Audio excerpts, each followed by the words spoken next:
Welcome, Leo. Thank you for joining me for your monthly astrology and horoscope forecast for February.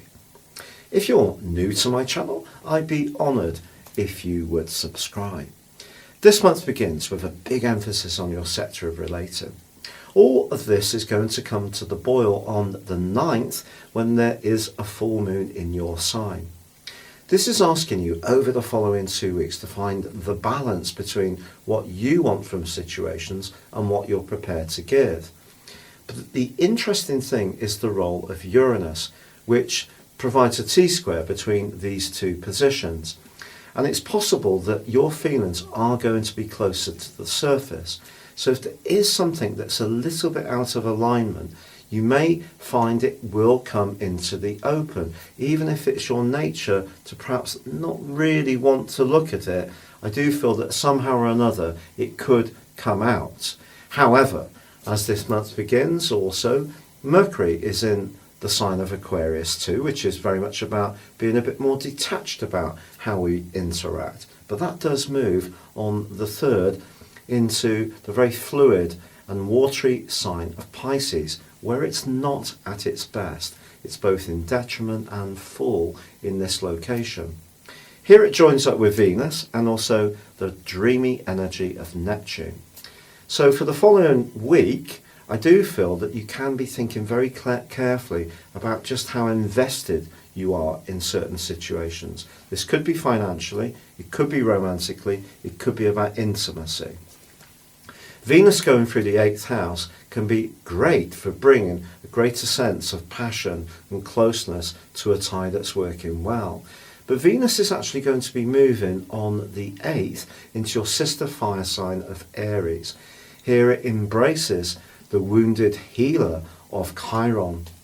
If there is an essential truth that does need to come out, I think this event, plus that full moon on the 9th, is likely to mean that some kind of frank discussion will take place. Then again, it could be that you just need to set your boundaries a bit firmer, or someone's going to reach out to you to ask you to support them more. And it's all about whether we can flex or not, because all three positions are fixed. Your sign in Leo, Uranus in Taurus, and also the Sun in Aquarius. Fixed energy in terms of the quality is a bit inflexible, so we all need, all us fixed sign people, I have the midheaven and Uranus in Leo, just need to flex, and that will help us to deal with anything that comes up. But on the 16th, well, we see Mars move into one of its favourite locations, into the sign of Capricorn. For the following 6 weeks, you're going to have a lot more physical vitality.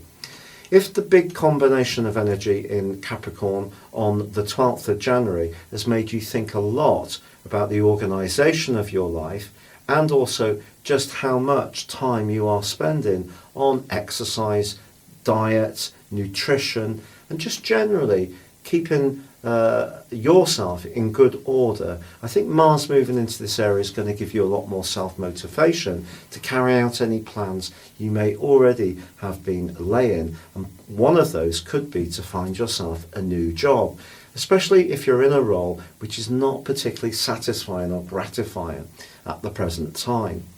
Now, by the 17th, Mercury, which moved into that deep 8th house, which may have seen you thinking about shared resources, about anything to do with business, well, that does go into a retrograde. Obviously, Mercury retrograde is well known for the glitches it creates, but it's also an opportunity to solve. Try to bear that in mind. But by the 18th, Saturn starts to draw away from Pluto. The two started to really come together on the 6th of January, but they had actually been inching closer together for the 6 months, the last 6 months of 2019, and that may have been creating quite a lot of nervous tension for you. But I think Saturn moving forwards can just ease things just a bit from here on in, and Jupiter and Mars in Capricorn can make you feel more proactive and much more positive. Now on the 19th, the Sun moves into the sign of Pisces too. For you, this is very much about transformations.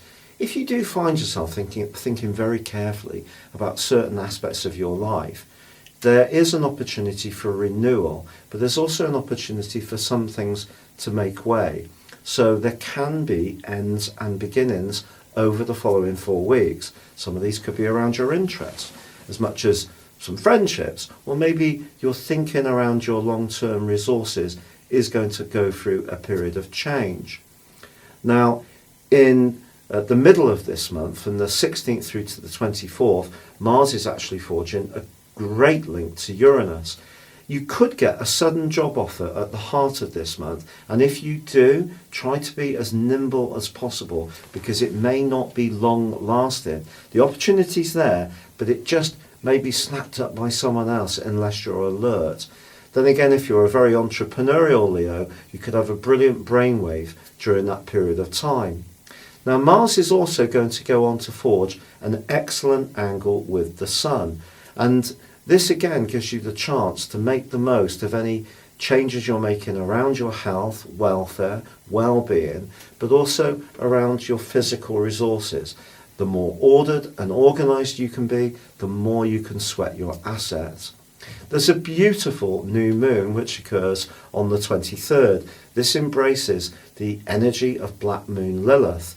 And if you are single and there is someone in your orbit who's giving out a rather mesmeric or intense energy, they may really make your pulse race. Will you be tempted by this person? Only you can say. But in terms of managing Mercury's retrograde, as the Sun connects with Mercury in the last few days of this month, you do have a chance to be a little bit more logical, despite the potential for things going awry. Now, Venus is forging a square with both Jupiter and also Pluto as this month comes to a close. In a romantic situation, if there is a kind of sense that there's too much giving on your part, too much sacrifice and not a lot of getting, you may start to feel quite unsettled. But the best thing you can do is make the most of that full moon in your sign, and that is to speak your truth. And with Mars's help, you can assert where you're going to invest your energies and where you want support from others. It's been a real pleasure being with you, Leo. If you'd like to learn what the next 12 months will hold for you personally, based on your time, date and place of birth, and also learn more about what makes you tick as a person, you can order your combination reports beneath this video and get 30% off. But for now, good luck and goodbye.